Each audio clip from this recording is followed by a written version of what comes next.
default voluntary reflex neurological activity below the level of the injury, that's like one of the things. And it's usually acute spinal cord injury. If you see hemodynamic instability, thinking neurogenic shock is there, okay? And remember, neurogenic shock is like one of the distributive shocks. So there's fluid on board, everything's there. It's just that you have this increased parasympathetic tone that usually happens with them, okay? And if you look, the one thing I usually like to point out to students with neurogenic shock versus hypovolemic shock versus septic shock, usually with neurogenic shock, they are bradycardic, as opposed to everything else, they're tachycardic. All right, Jessica. Sally, a nurse, injured her lower back while helping a nursing assistant get Mr. Pod from his chair back into bed. He weighs 300 pounds and was not steady on his feet in the transfer. Sally's diagnosis was herniated L4 disc.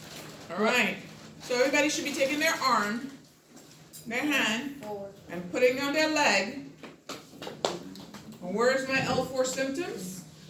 It should be on the top of the thigh, more lateral top of the thigh, going down, and it stops like right on the mid-foot area. Okay? L4. Golly. Mid-foot or mid-shin? Mid-shin. Shin. Shin. I pointed to it. Shin. Okay? So remember, hand on your leg. Okay? Usually. Okay? 1 to the groin.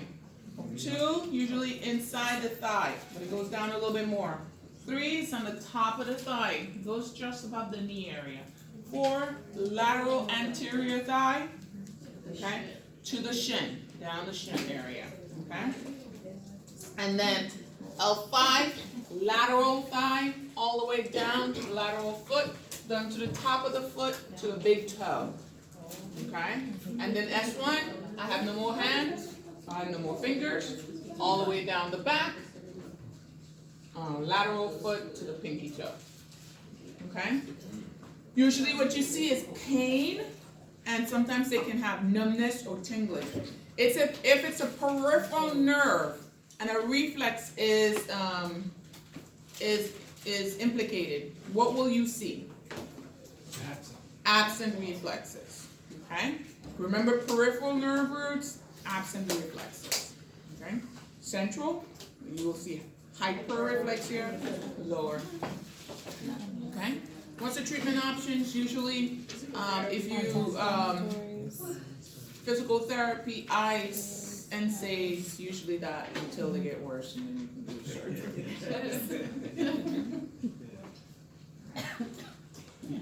All right, Mr. Hernandez. I know. It's yours.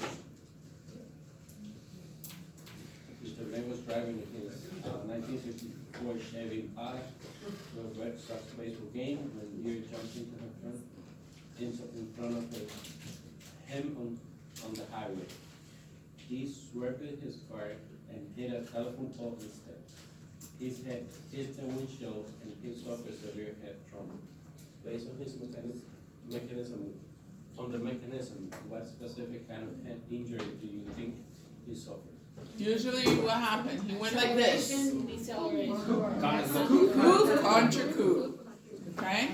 Acceleration, deceleration. Coup, contra coup. Okay? It can be side to side too. Okay? Usually if it's a rotational injury, it's usually a diffuse axonal injury.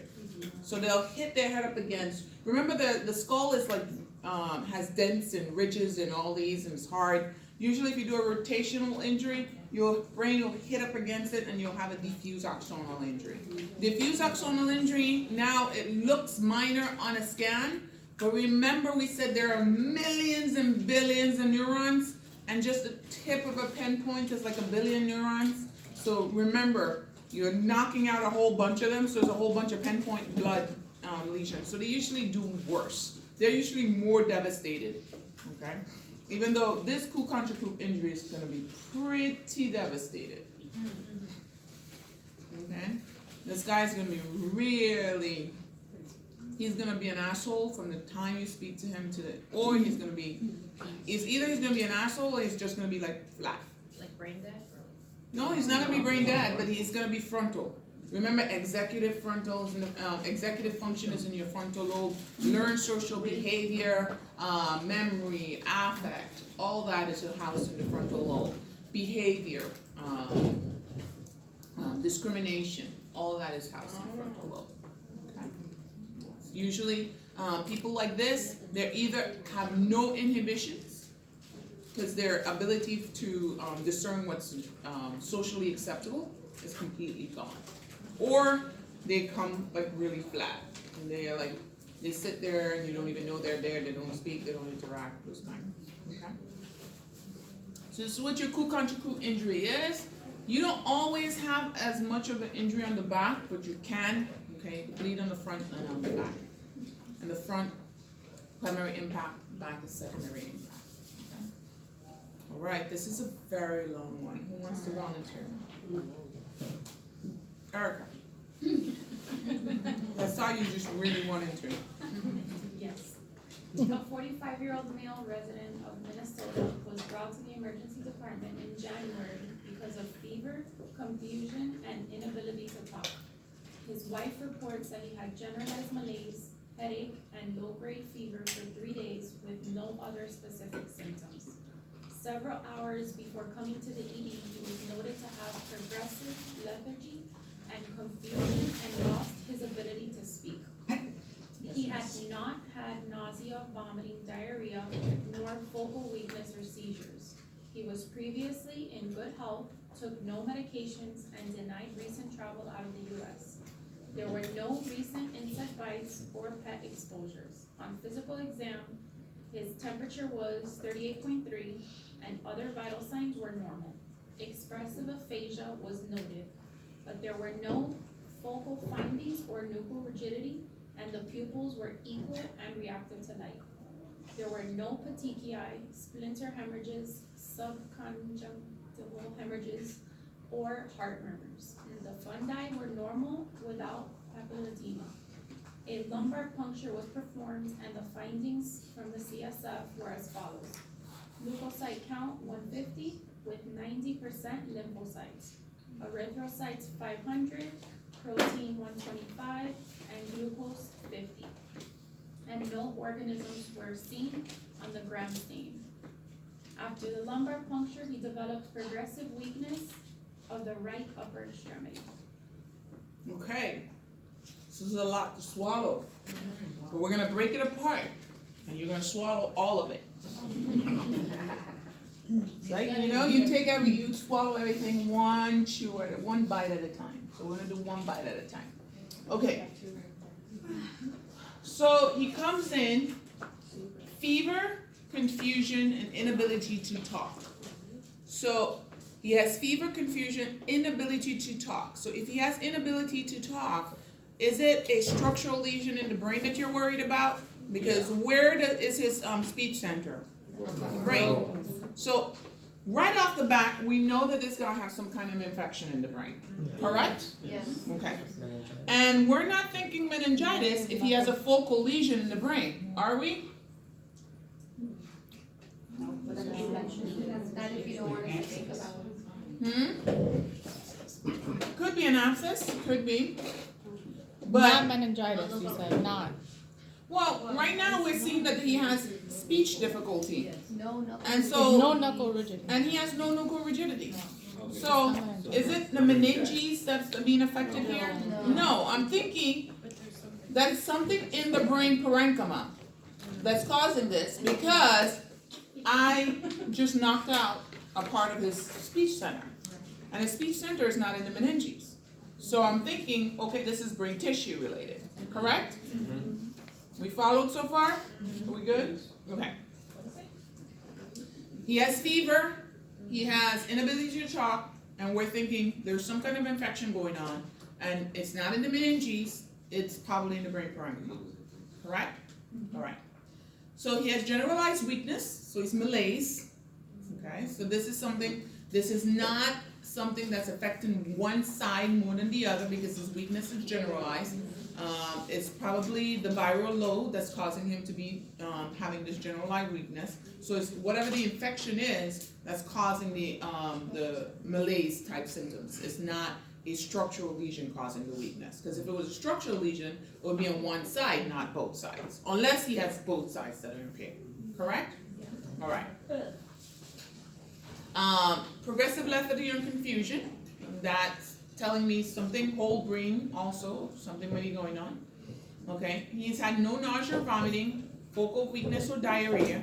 So it's not something he probably eat. It's not gastrointestinal.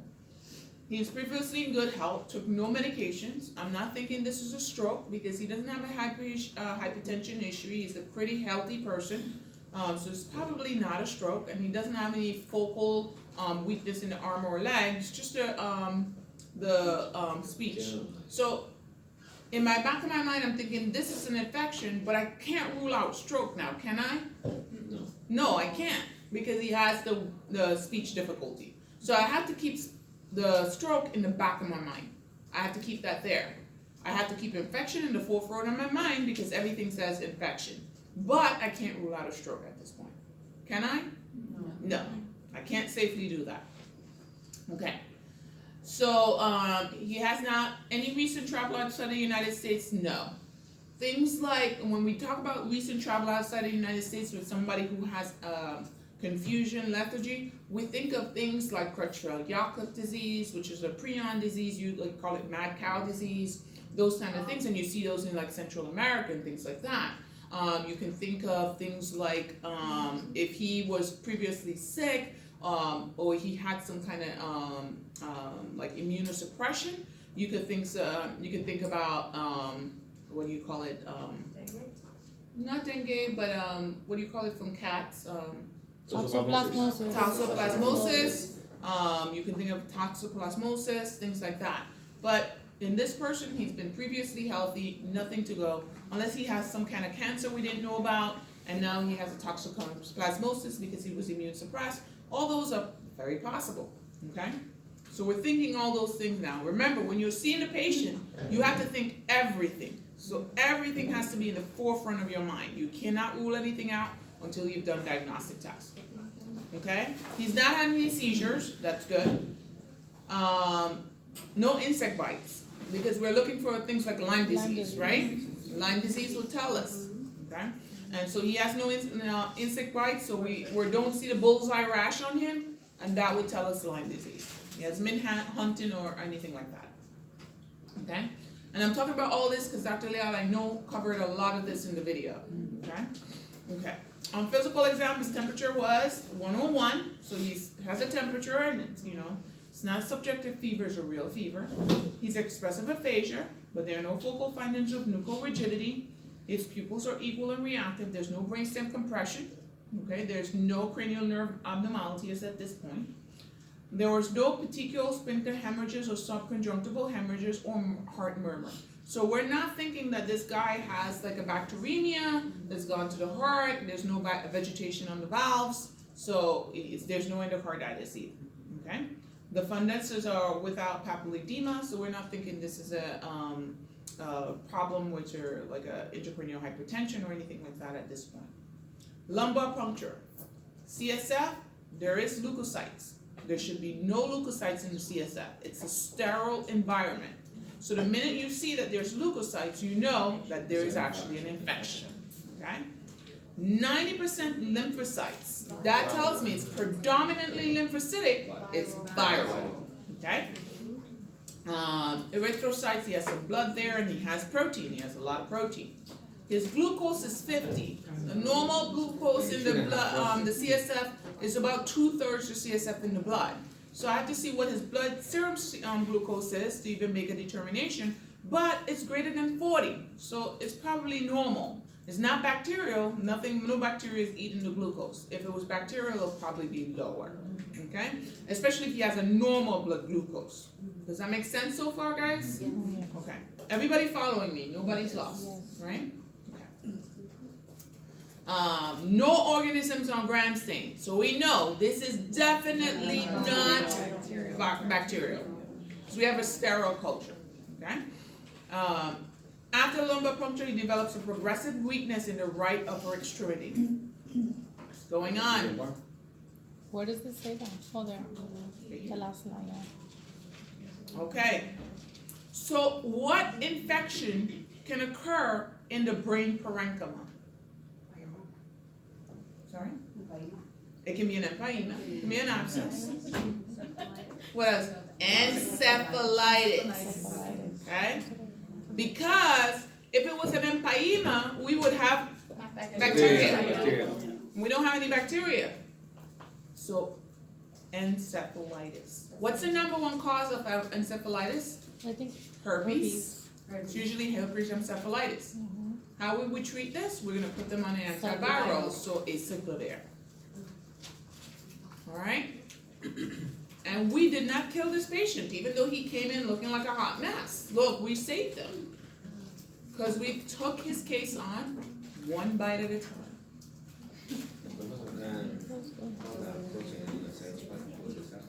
No, protein, you should have less than 14. Yeah, we'll talk about that too. All right? Any questions on this case? How do you get herpes in the brain? Well, herpes can be in the heart, it can be in the brain, it can go anywhere. It goes to the brain and actually can kill you. Herpes and syphilis are two that you don't mess with. Syphilis can be neurosyphilis and herpes can be herpes encephalitis. Those. Huh? Everybody should have gotten an email from the Florida Department and there's an outbreak. Who the heck is carrying syphilis around the place? Department of Health here in Women West Huh? It's the Department of Health just sent an email that everyone should get screened because it's like 91% of the population have it, that everyone should get tested. And now neurosyphilis too, like it's become. Neurosyphilis is horrible, yes. But they say that there's 91% neurosyphilis. But neurosyphilis is the last thing. 91% is a high number. We actually just got an email yesterday. Really? I had a patient that got Neurosyphilis. yeah, he's starting to get like dementia. He's a CPD patient, so that's common. Yeah. Wow. I didn't realize they had so much. Okay, guys. I need, huh? Sorry, what other tests would you do to diagnose? Oh, I'm sorry. Encephalitis. Whatever test do you need? You need a CSF PCR. Oh, Yes. You're gonna do a PCR and the CSF. If it comes back positive, it's likely herpes encephalitis. PCR.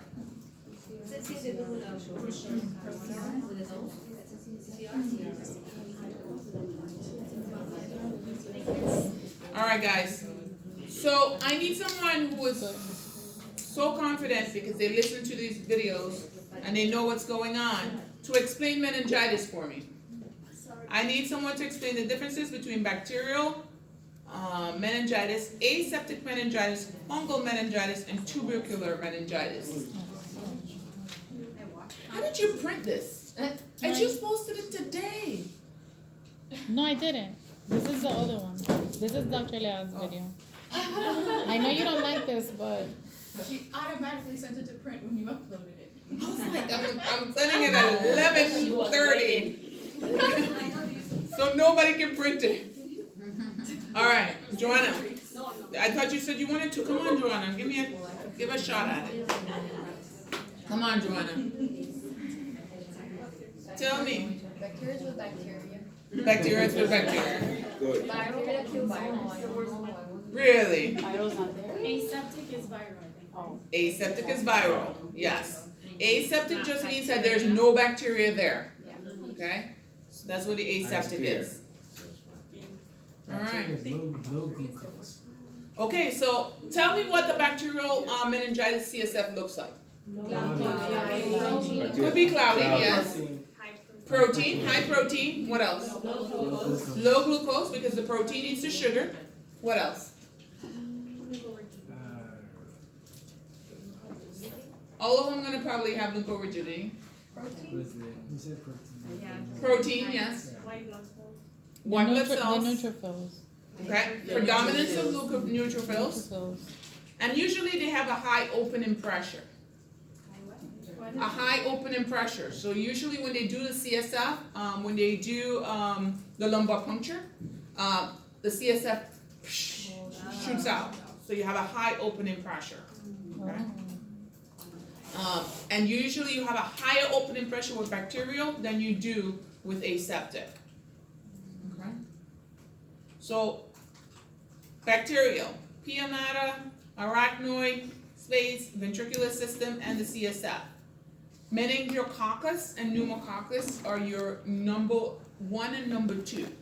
If someone comes in with meningococcemia, they have to get antibiotics within 20 minutes of touching your ER. If they do not get antibiotics within 20 minutes of touching your ER, you can get sued off the wazoo. Usually when they come in, they have a rash, a truncal rash, okay? Mucorigidity, altered mental status. With a meningococcemia, they look like death and they will die. Okay? So You don't have they to need wait to for get that, you don't have to wait antibiotics. for the Nope, lumbar you don't have to wait for the lumbar puncture, you don't have to wait for the CTs. You just hang the antibiotics, you hang broad spectrum antibiotics and cover them before you even take them to CT. You're gonna be hanging the antibiotics and rolling them to CT at the same time. Even had a guy last year. Clinical. Someone comes in, Knuckle rigidity. truncal rash, mucorigidity, and altered mental status with a fever. Think meningococcemia, hang the antibiotics within 15 minutes of them coming into your ER door. 20 minutes. What antibiotics? You are always gonna do broad spectrum, Yeah, so you know what the organism is. Okay. Usually they give them cefepime, they give them Vanco, if they suspect viral, which in this case it probably won't be, but they'll hack it on anyways, they'll give them acyclovir, and sometimes they have ceftrax onto it. That's vacuum. Aseptic. Walking barrier. Yes, it does. Alright guys, aseptic, inflammation, okay, enterovirus, mumps, herpes simplex, West Nile, Epstein-Barr, Colorado tick, fever, influenza types A and B can give you aseptic meningitis. Okay? Someone tells you that they just had the flu and they come in with mucorigidity and fever, think influenza, aseptic meningitis. Okay? That's why I tell people all the time, there's some people like, oh, I'm not taking the flu shot. I'm like, you know what, there are so many things that can happen, just give me the damn shot. Yeah. I just can't, because all the stuff that can happen from just having the flu is just crazy, okay? Fungal meningitis, usually fungal meningitis you don't see as often. It's remember fungus are opportunistic infections. So what opportunistic infections mean is that it waits for your body to lower the threshold, so your immune system is lower, and then it attacks. So most fungus are opportunistic, okay? So you get things like histoplasmosis, candida, aspergillus, okay? Don't see those normally, okay? They're usually opportunistic. Syphilis, tuberculosis, and Lyme disease are also associated with fungal meningitis. If you have TB meningitis, you're in a really bad state. You know, okay? They usually don't do well. They usually die. Mycobacterium in your CSF, they usually quit. 90% effective if caught early and treated with appropriate medication. Early when? Most of them die. Okay? Case. Go ahead. Yes. While eating dinner with his wife, a 60-year-old man experienced loss of function of his left upper and lower extremities. Earlier in the day, he had experienced several episodes of left-sided weakness lasting a few minutes, but he had recovered function after each of those episodes. Previously, he had been in good health except for occasional angina relieved by rest. Okay. So what was going on with this guy? He had TIAs first. He had TIAs. And then a stroke. Okay. And this guy has what? What is the cause of his stroke? Nope, wrong body. This is atherosclerosis. Okay, by definition. It's definitely atherosclerotic. Okay. What are the risk factors? We know hypercholesterolemia. Look at what he has. He has angina. Yeah. Remember, atherosclerotic plaque is not discriminatory. It doesn't say I'm only gonna go to the heart. Don't worry about your brain. I got this. Just the heart. No, it goes wherever. So if you have atherosclerotic plaque built up in the heart, you have it in the brain, you have it in the peripheries, you have it everywhere. Okay? Have to be careful. All right? All right. Somebody has not picked on. I can't remember her name. Jesus. Oh.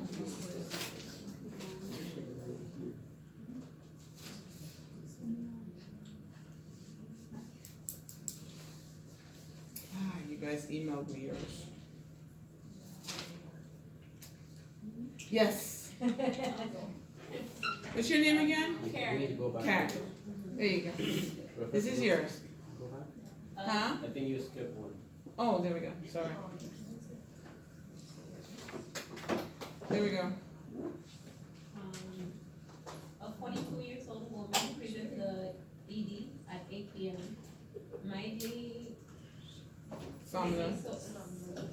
somnolent and complaining of the worst headache of her life, which began at 6 a.m. on the same day, awakening her.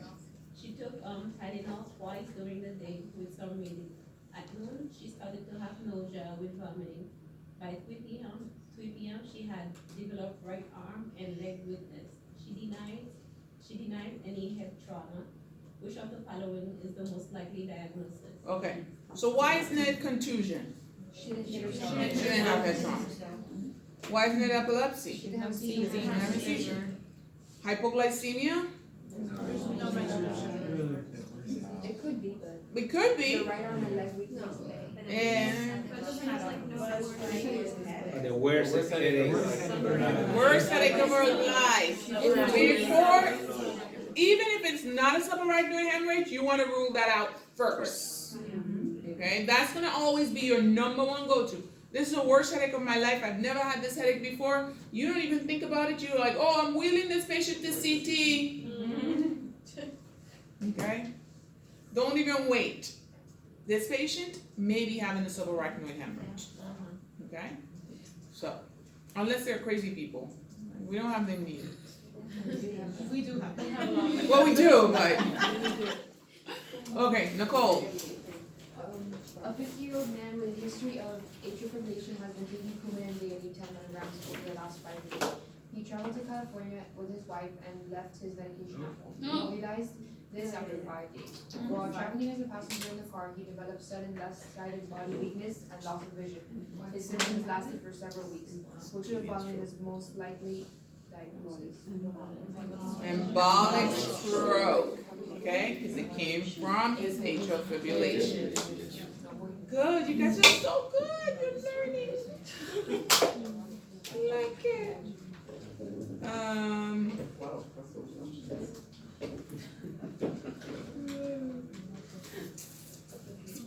Clara. A 58-year-old man with a 50-year history, hypertension, a history of smoking 2 cigarettes a day, and diabetes mellitus experiences the acute onset of weakness and numbness of the left side of his body and inability to walk. He admits to having a severe headache. His wife reports that during the ride to the emergency center he became lethargic. His blood pressure upon arrival was 242 over 125, which of the following is the most likely finding of the initial CT of the head? It's not normal. Oh, no crap. All right, so he comes in, he has a history of diabetes and he has a history of smoker. Does he have a high risk for cerebrovascular disease? Yes. Yes, it's a recipe for disaster. He has numbness and weakness on the left side of the body. So it must be on the right side, because remember the left side of the brain controls the right side of the body and vice versa. So at least we know that it's right side. So where is it? Is it an ischemia or is it a hemorrhage? Most likely this is a hemorrhage. Was Well, severe headache? it's a severe acute onset and a severe headache with the severely elevated blood pressure. Usually ischemic, the one thing you must realize, ischemic strokes look much milder than hemorrhagic strokes. Hemorrhagic strokes, they come in and they look a hot mess. And they usually have that complaint of that severe headache, okay? That ischemic strokes usually don't have, right? And the ischemic strokes, their symptoms progress. The hemorrhagic stroke, they're like from 1 minute to the next, unless they re-expand, okay? So where do we go? Huh? Which is the answer? Oh, B. Right cerebral hemisphere. So you're not always gonna say like, you know, how you're talking like left-handed, right-handed, like they don't always say that like in the. I usually do. Oh, I usually do. This one I got like in from a this book. case, like it doesn't really matter. It doesn't really matter because I'm just talking about weakness. If I'm trying to get you to do an aphasia, Oh, okay, then I'm that's- definitely gonna Okay. give you. And if I'm trying to get you to determine which hemisphere, based on a symptom of aphasia, I'll definitely give you that. All right. A 67-year-old woman with extensive atherosclerotic disease presents with dizziness and vertigo. Which of the following arteries is most likely affected? All right. Oh, Clara, I'm sorry. No, after. Okay. About the right-handed hand with the fascia, a little confused for me, but after. Okay, we can talk about it when she finishes this one. Which vessel? We have dizziness and vertigo. Okay. So this is a big thing. These strokes are usually missed most of the times, but they're most devastating. Because usually, so how many people come in with dizziness to the ER? A lot. A lot. Okay? People don't like to triage them because there's so much and they have so much crap going on. But dizziness can be the sign of one of the most severe, most lethal strokes. Okay? And what's your most lethal stroke? Where is Brickle territory? Brainstem and cerebellum. Remember, that's Brickle back there. What feeds Brickle? Vertebrobasilar. Remember, the vertebral arteries come up and form the basilar artery. Usually, if someone comes in with dizziness, the things you want to rule out, vertebral